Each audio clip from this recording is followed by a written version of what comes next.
d'une incroyable bousculade. Ce fut très chaud. Saint-Fargeau-Ponthierry, en Seine-et-Marne, montre l'exemple de la prévention routière.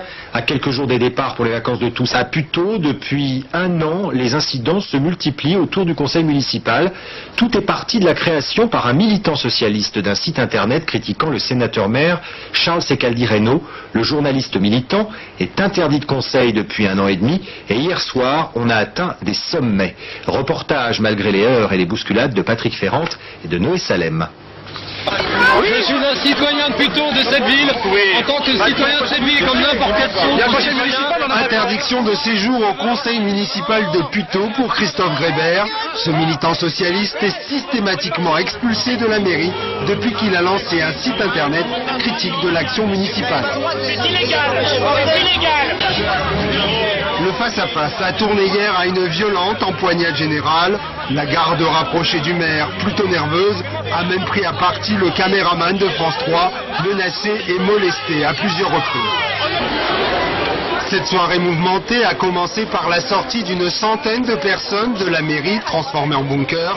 À la tête de cette manifestation, le maire UMP Charles Secaldi-Reynaud, 78 ans, dont 35 à l'hôtel de ville. De quelle nature? La fille du maire, Joëlle Secaldi, première adjointe de son père et députée, nous a éloignés plusieurs fois de son géniteur. L'interview du maire, très entouré, a été difficile alors que le défilé faisait le tour de la place de la mairie. Monsieur est en fonction.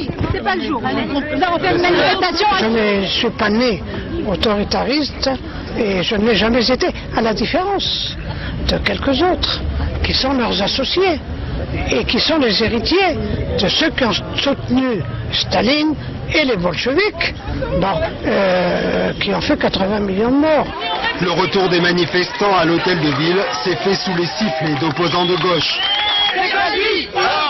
Pour couvrir ces huées, la mairie a déclenché un puissant contre-feu musical.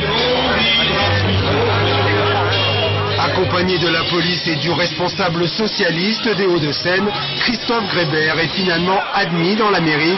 Les autres opposants sont repoussés. À l'intérieur, toutefois, le militant socialiste est agressé et expulsé à nouveau. Les élus de gauche refusent alors de siéger au conseil municipal. Regardez l'argent fou qui a été dépensé ce soir pour empêcher un citoyen d'assumer son rôle démocratique, ses droits de citoyen, c'est-à-dire assister au conseil municipal. À l'ouest de Paris, Puteaux est riche grâce à la défense. Hier, cette banlieue avait pourtant des allures de Far West. Attention sur la route.